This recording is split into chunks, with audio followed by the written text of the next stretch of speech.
Good morning class. बेटा आज हम करेंगे लक्ष्मण पाठ के क्वेश्चन आंसर, मतलब भक्तिन पाठ हमारा कंप्लीट हो गया है और इसके क्वेश्चन आंसर आज हम स्टार्ट करते हैं। आप लोगों ने रीड कर लिया होगा ये पूरा चैप्टर। भक्तिन पाठ एक ऐसी महिला के विषय में ये पाठ है जो अपने विचारों से, अपने आदतों से, अपने अनुभव से ही पूरा अपना जीवन बिना किसी की सहयोग के और अपनी लड़कियों को पालती पोसती है और लेखिका के साथ रहती है। इसलिए लेखिका को जो अनुभव उसके साथ रहने से आए हैं, लेखिका ने वो यहाँ पे शेयर किए हैं इस उसमें पार्ट में। तो इसके हम क्वेश्चन आंसर आज स्टार्ट करते हैं। पेज नंबर है 81। पहला क्वेश्चन है इसका, भक्तिन अपना वास्तविक नाम लोगों से क्यों छुपाती थी? भक्तिन को यह नाम किसने और क्यों दिया होगा? तो ये हमको जनरली मालूम है वैसे, पर लिखना पड़ेगा, इसलिए आप लोग लिख लो, मैं आपको बता देती हूँ। भक्तिन का वास्तविक नाम लक्ष्मीन अर्थात लक्ष्मी था। भक्तिन का वास्तविक नाम लक्ष्मीन अर्थात लक्ष्मी था। पूर्ण विराम लगा के लक्ष्मी, पूर्ण विराम लगाइए, उसके बाद लक्ष्मी लिख के इन्वर्टेड कॉमर्स में उसको करिए। लक्ष्मी शब्द समृद्धि का सूचक होता है। लक्ष्मी शब्द समृद्धि का सूचक होता है, किंतु भक्तिन का समृद्धि से कोई नाता न होने के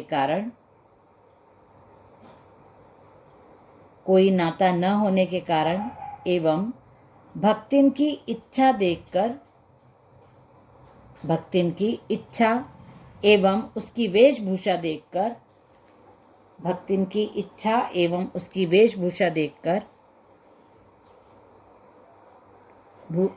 देखकर लेखिका ने उसे भक्तिन नाम दिया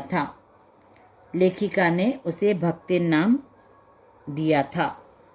सेकंड क्वेश्चन है हमारा, 2 कन्या रत्न पैदा करने पर भक्तिन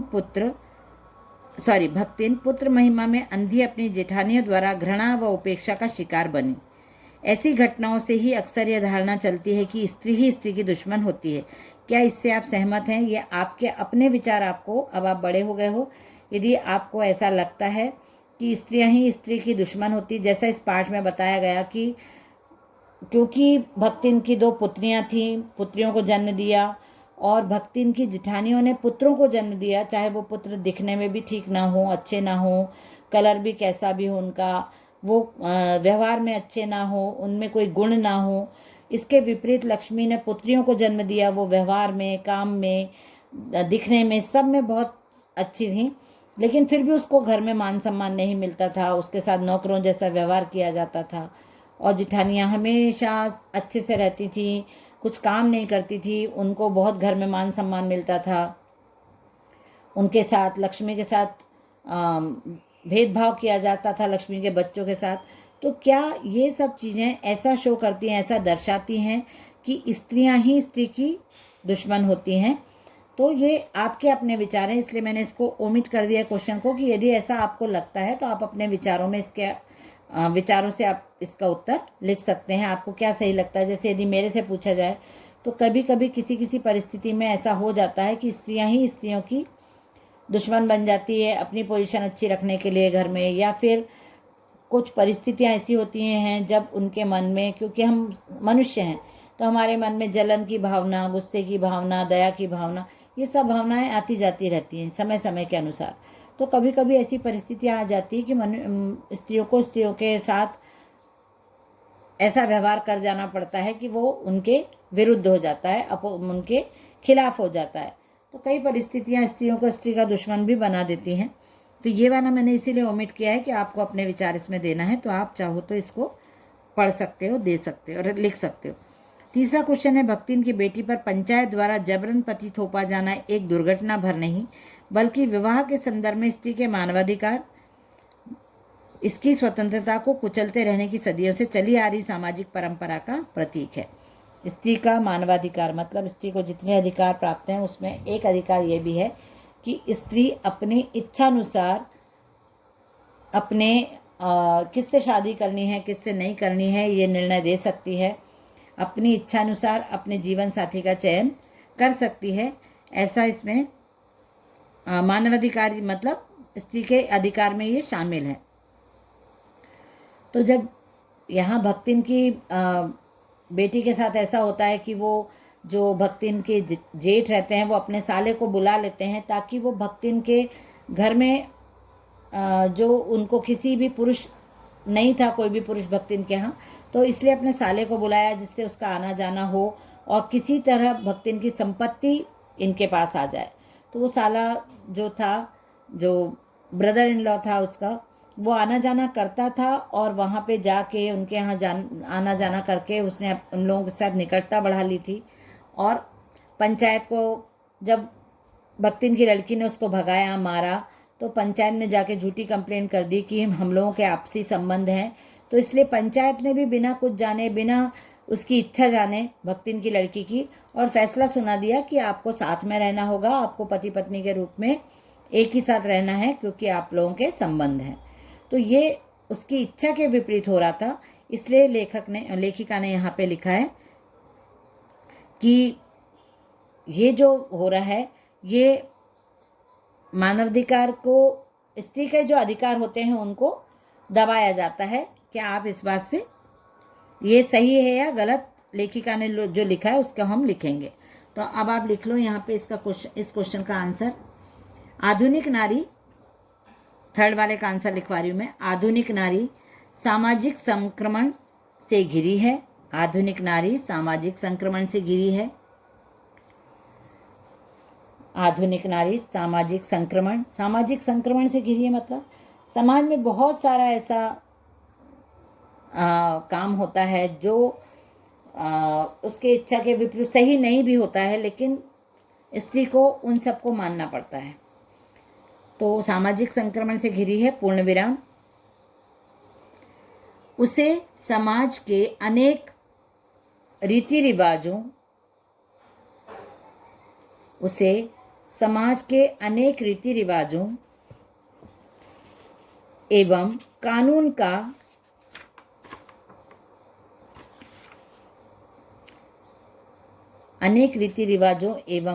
का अनिच्छा से पालन करना होता है। मैंने यहाँ पे लिख के भी रखा है, आपको पढ़ के बताती हूँ। आधुनिक नारी सामाजिक संक्रमण से घिरी है। उसे समाज के कई गलत रीति रिवाजों एवं कानून का पालन अनिच्छा से करना पड़ता है, पूर्ण विराम। भारतीय समाज नारी को अपनी इच्छानुसार जीवन साथी का चुनाव करने की स्वतंत्रता नहीं देता। भारतीय समाज नारी को अपनी इच्छानुसार जीवन साथी का चुनाव करने की स्वतंत्रता नहीं देता। कारणवश विवशता से नारी को समझौता करना पड़ता है। कारणवश विवशता से नारी को समझौता करना पड़ता है। कारणवश विवशता से नारी को समझौता करना पड़ता है। इस प्रकार भक्तिन की बेटी के लिए पंचायत द्वारा लिया निर्णय, इस प्रकार भक्तिन की बेटी के लिए पंचायत द्वारा लिया गया निर्णय विवाह के संदर्भ में, यहाँ से अब लिख सकते हैं हम, विवाह के संदर्भ में स्त्री के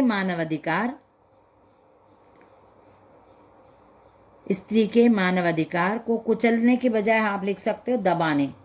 स्त्री के मानवाधिकार को दबाने की सदियों से चली आ रही सामाजिक परंपरा का प्रतीक है। स्त्री के मानवाधिकार को दबाने की सदियों से चली आ रही सामाजिक परंपरा का प्रतीक है। ये क्वेश्चन हमारा हो गया थर्ड वाला। फोर्थ क्वेश्चन है, भक्तिन अच्छी है यह कहना कठिन होगा क्योंकि उसमें दुर्गुणों का अभाव नहीं। लेखिका ने ऐसा क्यों कहा होगा? लेखिका ने ऐसा क्यों कहा होगा नहीं, लेखिका ने ऐसा क्यों कहा है? भक्तिन अच्छी है यह कहना कठिन होगा क्योंकि उसमें दुर्गुणों का अभाव नहीं है। लेखिका ने जब देखा उसको, भक्तिन को, लेखिका भक्तिन के साथ साथ रहती थी और उन्होंने देखा कि भक्तिन में बहुत सारे दुर्गुण हैं। मतलब भक्तिन साथ में रह के लेखिका को अनुभव आया कि ऐसा नहीं है कि वो बहुत अच्छाई से परिपूर्ण है, लेकिन फिर भी जो एक आत्मीयता हो जाती है, चाहे जैसे आपके घर में भी आप रहते हो, सब एक ही घर में 4-5 लोग रहते हैं, सब अलग अलग रहते हैं, सबके स्वभाव, सबके विचार, सबकी आदतों में बहुत भिन्नता होती है, लेकिन फिर भी हमारा आत्मीय संबंध होता है, हम संबंधी हैं एक दूसरे के, इसलिए हम अवगुणों के साथ भी उनको अपना लेते हैं। जैसे आपके भाई बहनों, कुछ गलत आदतें हो जाती हैं उनमें, तो समय के साथ हम उनको सिखाने का, उन गलत आदतों के बारे में गलत बताने का, उसके परिणाम बताने का प्रयास करते हैं, और फिर वो धीरे धीरे आदत छूटती है, लेकिन हमारा उनसे आपसी संबंध हम ख़त्म नहीं कर पाते हैं कि अरे नहीं ये तो बहुत बुरा है और बहुत गलत आदत लग गई तो हम संबंध तोड़ दें, ऐसा नहीं होता है। तो इस फोर्थ क्वेश्चन का आंसर लिखना है। लेखिका ने भक्तिन के साथ समय गुजारते हुए अनुभव किया। लेखिका ने भक्तिन के साथ समय गुजारते हुए अनुभव किया कि भक्तिन पूर्ण रूप से सर्वगुण संपन्न न होते हुए, लेखिका ने भक्तिन के साथ समय गुजारते हुए अनुभव किया कि भक्तिन पूर्ण रूप से सर्वगुण संपन्न न होते हुए अवगुणी भी है। संपन्न न होते हुए अवगुणी भी है, किंतु उसकी स्वामी भक्ति कर्मठता सरलता, किंतु उसकी स्वामी भक्ति कर्मठता सरलता, एक मिनट, कर्मठता सरलता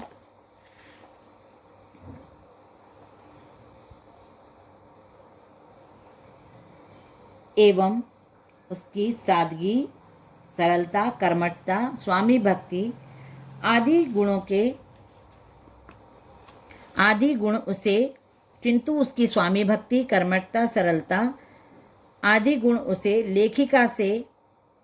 लेखिका से आत्मीय संबंध स्थापित करने में सहायक रहे। आदि गुण उसे लेखिका से आत्मीय संबंध स्थापित करने में सहायक रहे।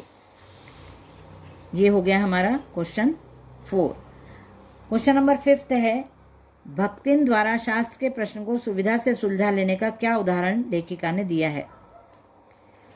जब लेखिका ने उसको बोला था ना कि बाल मत आप वो करो, तो उसने क्या तर्क दिया था, क्या उदाहरण दिया था, तो आप लोग लिखो। लेखिका महादेवी जी ने जब भक्तिन को सिर मुड़ाने के लिए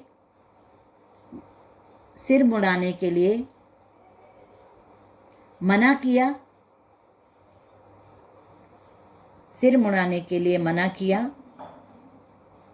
तब भक्तिन ने शास्त्र में लिखा होने